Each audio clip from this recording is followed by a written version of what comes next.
Jangan lupa untuk subscribe YouTube channel Metro TV News dan nyalakan notifikasinya.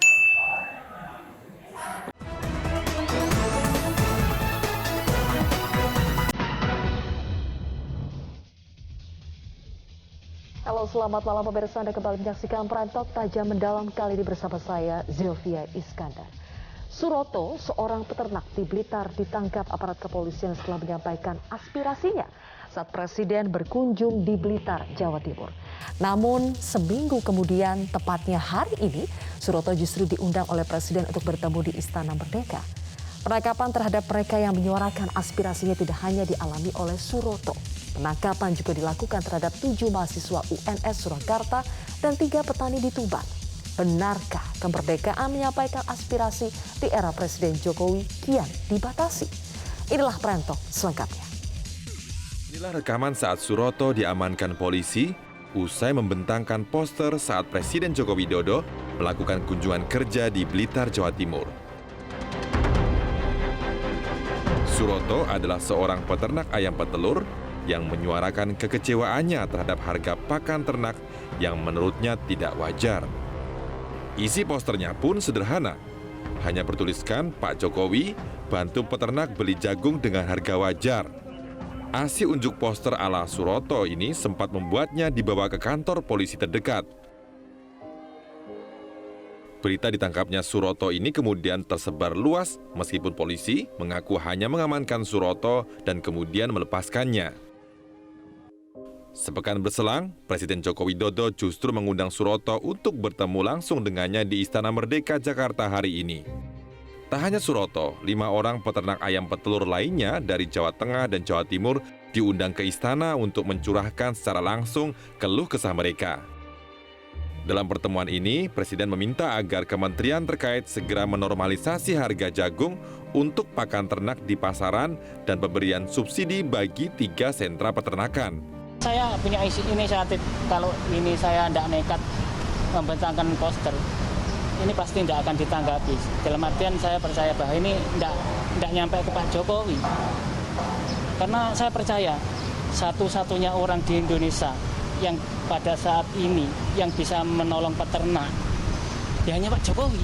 Karena spontanitas para ketua asosiasi, ketua koperasi sudah mencoba untuk koordinasi dengan dinas perdagangan, dengan dinas pertanian setempat, kemudian minta audiensi hearing sama Kementerian Pertanian, tapi yang menemui ternyata cuma Dirjen PKH-nya, jadi tidak bisa memberikan solusi. Suroto mungkin segelintir warga biasa yang beruntung. Aksi penyampaian aspirasinya ternyata direspon berbeda oleh Presiden. Belakangan, upaya warga menyampaikan pendapat justru berbuah penangkapan oleh aparat keamanan. Kemerdekaan berpendapat pun menjadi sorotan. Senin 13 September, polisi menangkap 7 mahasiswa saat Presiden berkunjung ke Universitas 11 Maret atau UNS Surakarta. Para mahasiswa diketahui hendak membentangkan poster di depan kampus UNS. Sebelumnya, pada akhir tahun 2019, 3 petani di Tuban ditangkap polisi saat Presiden melakukan kunjungan kerja untuk meninjau kilang petrokimia di Tuban, Jawa Timur. Para petani tersebut ditangkap karena berniat membentangkan spanduk poster menolak lahan mereka digusur untuk pembangunan kilang minyak. Tim Liputan Metro TV.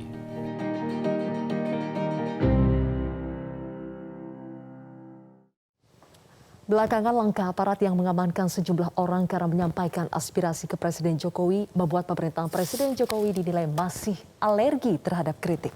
Apakah langkah Presiden mengundang peternak ayam Blitar yang sempat diamankan aparat karena membentangkan poster ke Presiden adalah langkah untuk membalikan persepsi publik? Saya akan membahasnya langsung bersama dengan juru bicara Kepresidenan Fajrul Rahman dan Direktur Eksekutif Indikator Politik Indonesia Burhanuddin Muhtadi. Selamat malam Mas Fajrul, Mas Burhan. Selamat malam. Malam, Zilvia. Oke, saya ke Mas Fajrul dulu. Mas Fajrul, Istana hari ini mengundang Pak Suroto bertemu Presiden setelah kejadian Pak Suroto diamankan aparat. Apakah supaya pemerintahan Presiden Jokowi tidak dicap anti kritik? Sylvia, kepercayaan masyarakat sangat tinggi terhadap Presiden Joko Widodo.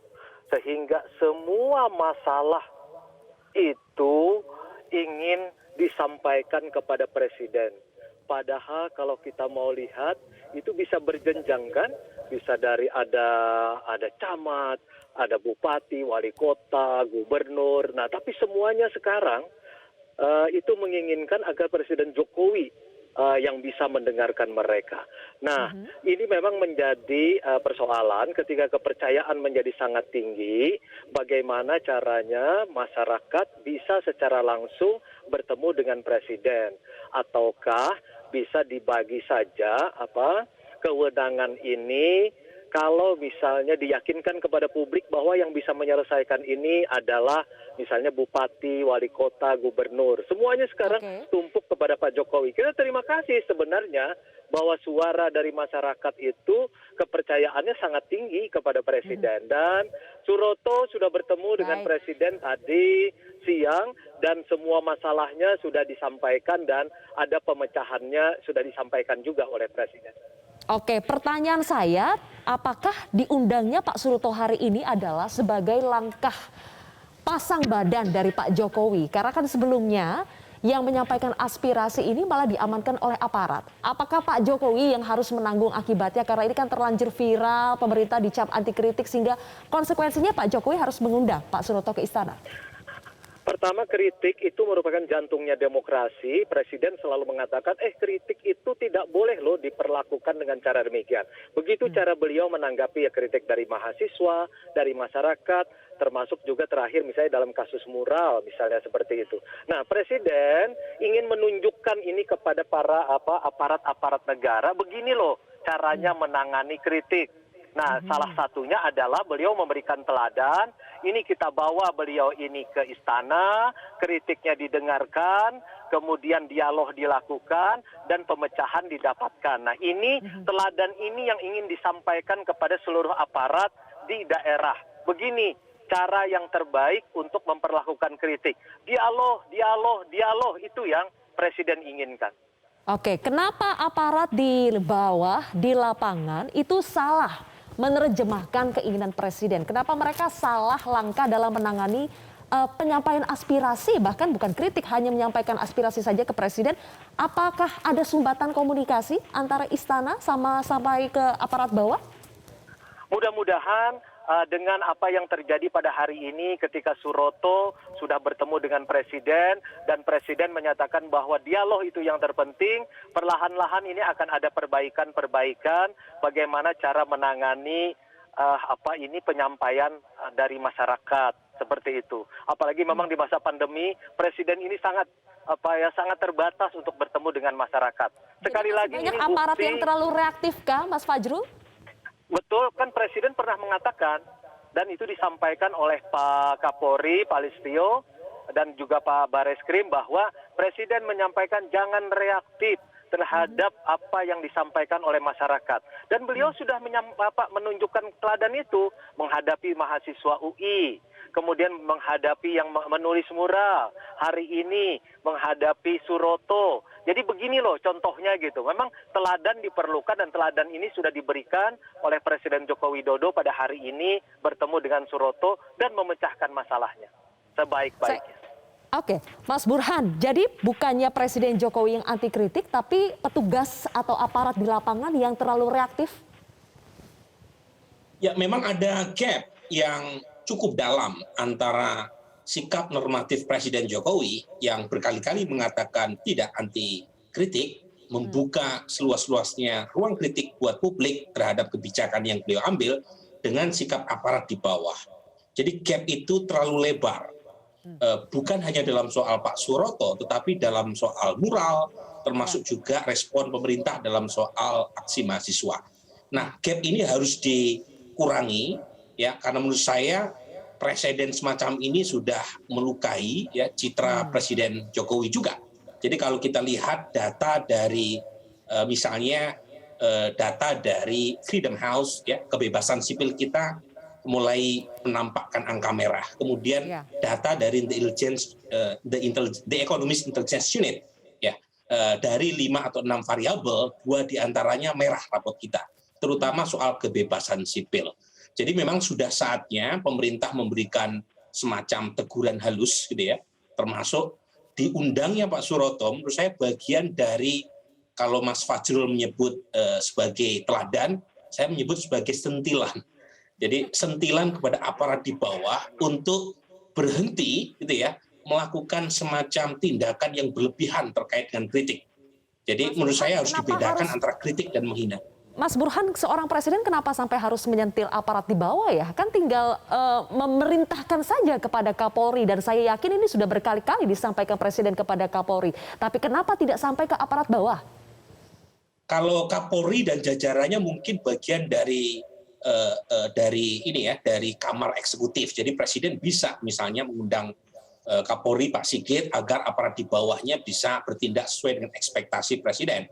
Tetapi kalau pemerintah daerah itu tidak, bukan bagian dari rezim sentralisasi setelah dikoreksi zaman Orde Baru jatuh ya.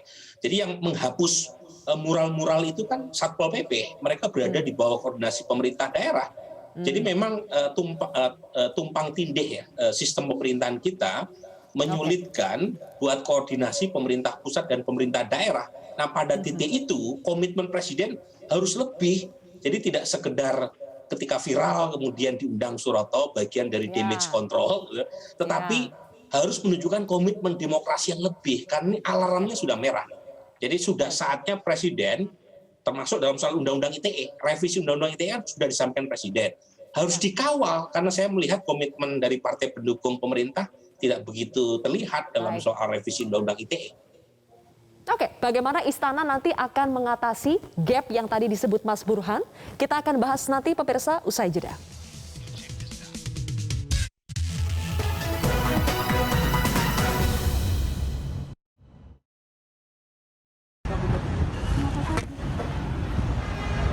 Baik pemirsa, gambar yang Anda saksikan saat ini adalah momen ketika aparat mengamankan 7 orang mahasiswa UNS yang hendak membentangkan poster. Poster ini berisi aspirasi agar presiden membenahi KPK. Namun aksi dari 7 mahasiswa UNS ini mendapatkan reaksi dari aparat yang langsung mengamankan 7 mahasiswa ini. Namun informasi yang terbaru pemirsa, aparat telah melepaskan 7 mahasiswa UNS ini. Nah Mas Fajrul, pertanyaan saya adalah kalau Pak Suroto diundang, apakah 7 mahasiswa ini juga akan diundang lagi sebagai bentuk keteladanan?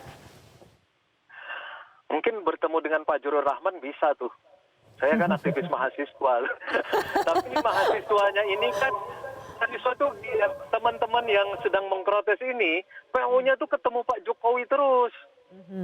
Pak Jokowi itu masyarakat yang 270 juta ini kalau mau menyampaikan pendapat pengennya langsung kepada Pak Jokowi, nggak mau kepada Pak Jurul Rahman ya. Isi posternya itu bukan mau ketemu Pak Jokowi loh Mas Fajrul, isi posternya hanya tolong benahi KPK. Tapi sesimpel kan itu saja sudah diamankan aparat. Nah makanya tadi apa kritik yang disampaikan oleh Mas Burhan itu benar. Jadi Presiden Joko Widodo ini kan memberikan teladan kepada para aparat yang berada dalam wewenang beliau, itu bagian dari apa yang kita sebut dalam organisasi sebagai monitoring dan evaluasi. Begini loh, tapi prinsipnya Presiden Joko Widodo itu sudah jelas tegas mengatakan kritik itu adalah jantungnya demokrasi dan kritik itu harus dibarengi oleh dialog yang setara. Nah hari ini kan menunjukkan bahwa Presiden dengan Pak Suroto itu melakukan dialog yang setara. Nah kami juga berharap bahwa siapapun yang melakukan kritik itu jangan takut sama sekali. Dan kita berharap juga pihak aparat sudah bisa mendapatkan teladan dari Presiden pada hari ini bagaimana caranya memperlakukan para pengkritik dengan baik. Minta aparat supaya tidak main tangkap, tapi ternyata terjadi lagi. Nah tampaknya selain keteladanan memang harus ada ketegasan juga dari Presiden langsung menuju ke aparat-aparat di daerah. Nah apa hal konkret yang bisa dilakukan Mas Fajrul? Ya, saya pikir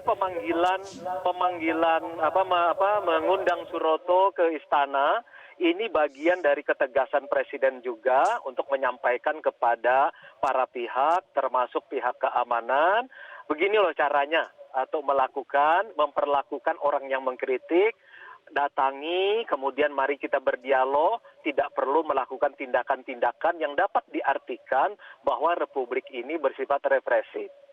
Nah, itu yang diinginkan oleh Presiden. Mas Burhan? Iya, menurut saya keteladanan saja tidak cukup ya, karena kejadian semacam ini sudah berulang kali terjadi dan direkam oleh rating demokrasi kelas dunia.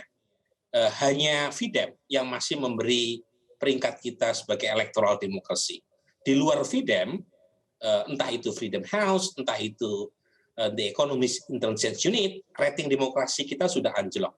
Meskipun saya harus catat ya, bahwa ini tidak hanya terjadi di Indonesia. Fenomena erosi demokrasi terjadi di mana-mana. Tapi itu bukan excuse. Jadi kalau misalnya Presiden Jokowi yang kita tahu lahir dari rahim demokrasi dan reformasi, ingin memberikan legacy bahwa pemerintahannya tidak anti kritik, tidak dicatat sebagai pemerintahan yang turun rating demokrasinya, menurut saya perlu dan sudah saatnya menegaskan kepada seluruh aparat di bawah, termasuk pemerintah kota dan pemerintah provinsi untuk stop sikap yang represif terkait dengan kritik. Jadi ada idiom lama itu, Zilvia, gitu ya. If all you have is hammer, everything look like a nail. Jika yang kamu punya hanya palu, apapun akan terlihat seperti paku. Jadi pengennya getok terus. Jadi saatnya Presiden tidak cukup memberikan keteladanan, tetapi menyampaikan secara terbuka kepada seluruh aparat termasuk pemerintah di bawahnya, stop kriminalisasi terhadap kritik. Termasuk hulunya adalah salah satunya adalah Undang-Undang ITE. Presiden sudah menyampaikan komitmen untuk merevisi Undang-Undang ITE, dan itu sudah cukup lama, sekian bulan yang lalu, saatnya Presiden memastikan itu kepada partai-partai pendukungnya agar revisi Undang-Undang ITE dilakukan. Jadi komitmen Presiden bukan hanya ditunjukkan waktu Undang-Undang Cipta Kerja atau undang-undang yang berkaitan dengan ekonomi, tapi juga undang-undang atau peraturan yang berkaitan dengan upaya untuk mempertahankan demokrasi. Oke, Mas Fajrul, supaya jangan sampai Presiden yang setiap kali harus menjadi, kita katakanlah, pemadam kebakaran atas aksi-aksi aparat di lapangan. Nah, sekali lagi, apa yang akan dilakukan oleh Presiden secara langsung selain menunjukkan keteladanan, bagaimana kita mengawal mendorong revisi Undang-Undang ITE sebagai bentuk komitmen dari Presiden untuk menghindari upaya kriminalisasi dan juga menegaskan kembali kepada aparat-aparat di lapangan bahwa jangan represif terhadap masyarakat yang mengkritik atau menyampaikan aspirasi. Pertama, Indeks Demokrasi Indonesia yang dikeluarkan oleh BPS itu menunjukkan perbaikan. Ada beberapa masalah memang terutama antar masyarakat, terutama terkait dengan intoleransi. Itu yang harus kita jaga bersama. Nah, agar apa yang terjadi beberapa hari terakhir ini adalah upaya Presiden untuk mengoreksinya. Dan saya pikir ini adalah cara yang terbaik untuk melakukan koreksi sekarang terhadap upaya penanganan terhadap kritik maupun dari masyarakat. Kalau dilihat kan Presiden ingin agar kita mengutamakan dialog. Jadi datangnya Suroto itu sebenarnya untuk menunjukkan juga kritik harus dihadapi dengan dialog. Nah, itu yang sebenarnya juga salah satu yang ingin diberikan oleh Presiden. Selain caranya itu saya tidak akan masuk ke wilayah situ. Itu adalah wilayah bagaimana pihak keamanan atau kepolisian bisa menerjemahkan hal tersebut sebaik-baiknya. Termasuk juga kan tadi sudah dikatakan oleh Burhan, dalam kasus Murah sebenarnya bukan aparat keamanan tapi aparat yang terkait dengan pemerintahan daerah. Nah, ini pelajaran buat semua sebenarnya. Pelajaran buat semua, mari kita memperbaiki, baik kita memperbaiki aparatnya, lembaganya, peraturannya terkait dengan ITE itu kan ketika Presiden melihat antar masyarakat udah saling mengadukan, langsung beliau bilang stop nih. Sekarang kita bikinkan pedomannya dan kemudian kita revisi. Itu juga masukan dari masyarakat dan Presiden langsung bertindak. Nah, dalam kasus ini kalau kasus ITE, Presiden bertindak untuk memberikan pedoman dan memperbaiki regulasinya. Dan dalam kasus yang sekarang beliau mengatakan hadapi kritik dengan dialog. Dan kemudian agar ini pemimpin-pemimpin daerah juga segera aktif, proaktif untuk menangkap kritik-kritik dari masyarakat. Jangan sampai semuanya kepada Presiden. Kasihan Presiden, semuanya Mas Fajrul, ngomong-ngomong soal pedoman tadi, jangan-jangan aparat di bawah itu banyak yang belum bisa membedakan, Mas Fajrul, mana kebebasan pendapat, mana yang menyampaikan aspirasi kritik dengan yang namanya penghinaan. Ya. Jangan-jangan banyak yang seperti itu. Jadi pedoman yang seperti apa yang harus diberikan kepada mereka ini? Jangan-jangan memang belum ada juga pedomannya. Ya, saya tidak bisa berspekulasi, tapi yang terpenting sekarang Presiden sudah melakukan monitoring, sudah melakukan evaluasi terhadap Undang-Undang ITE, kemudian sudah melakukan dialog dengan Suroto, dan ini insya Allah akan berdampak terhadap perbaikan dalam komunikasi maupun juga kegiatan yang dilakukan oleh pihak keamanan terhadap orang-orang yang menyampaikan pendapat. Juga mestinya juga kepada kepala daerah, tolong proaktif gitu ya. Jangan sampai semuanya kepada Presiden. Oke, Mas Burhan, Anda sepakat tidak? Jangan-jangan memang pedoman ini tidak ada gitu, tidak jelas batasannya sehingga membingungkan juga aparat di bawah dan akhirnya mereka banyak melakukan improvisasi sendiri. Ya, pedoman itu kan berkaitan dengan penerjemahan aparat terhadap poin-poin yang ada di Undang-Undang ITE. Jadi hulunya itu ada di Undang-Undang ITE, terutama terkait dengan laporan pencemaran nama baik. Nah, ketika Undang-Undang ITE itu mengandung pasal multitafsir, ya sulit dibuat pedoman semengikat apapun karena hulunya sudah bermasalah. Jadi pedoman itu hanya terkait dengan hilir. Nah, kalau misalnya hulunya bermasalah, aparat di bawahnya pun sulit untuk menangkap apa yang berkaitan dengan penafsiran pasal karet tadi. Jadi menurut saya sikap Presiden sudah benar, karena kalau menunggu revisi kan butuh waktu yang lama, sementara korban ITE berjatuhan. Terakhir misalnya ada kolega saya, seorang doktor dari Cornell, pengajar statistika di Universitas Syahkuala, Saiful Mahdi, dilaporkan kriminalisasi oleh koleganya sendiri di kampus. Ya, jadi bayangkan mengkritik hal yang biasa, tetapi kemudian dipersoalkan. Jadi saya tahu Undang-Undang ITE ini tidak lahir pada masa Presiden Jokowi. Justru kalau Presiden Jokowi mampu mengoreksi dan merevisi Undang-Undang ITE ini, itu akan memberikan legasi yang baik dan akan memupus atau setidaknya mengurangi kritik yang selama ini diarahkan kepada pemerintahan beliau, bahwa beliau dianggap kurang peduli terhadap demokrasi. Jadi ini semacam momentum, peluang buat Presiden Jokowi untuk membalik kritik menjadi sebuah bukti bahwa beliau bukan anti kritik. Baik, dan terakhir Mas Burhan, saya juga ingin tanya, tadi Mas Fajrul beberapa kali menyinggung soal peran dari pemerintah daerah. Apa yang bisa dilakukan oleh pemerintah daerah, kepala daerah, supaya jangan sedikit-sedikit ini langsung ke Presiden kritikannya, aspirasinya langsung ke Presiden. Kepala daerah bisa melakukan apa? Sebenarnya kalau pemerintahan daerah itu terlihat kinerjanya dan cukup rajin untuk turun ke bawah, pasti rakyatnya tidak sedikit-sedikit lari ke pemerintah pusat. Jadi menurut saya apa yang disampaikan Pak Fajrul ada benarnya. Ada banyak pemerintahan daerah yang tidak cukup cakap dalam menangkap aspirasi publik, sehingga publik bahkan tidak tahu apa yang dikerjakan oleh entah itu bupati atau gubernurnya, sehingga sedikit-sedikit lari ke Pak Jokowi. Jadi ini lagi-lagi koreksi terhadap rezim pemerintahan daerah kita, rezim otonomi daerah kita yang terlihat masih belum cukup lincah dalam menangkap aspirasi di publik, sehingga publik maunya langsung lari ke pusat. Oke, baik. Mudah-mudahan itu bisa menjadi bahan introspeksi kita bersama. Terima kasih Mas Burhanuddin Muhtadi dan juga Mas Fajrul Rahman telah bergabung bersama kami di Prime Talk hari ini.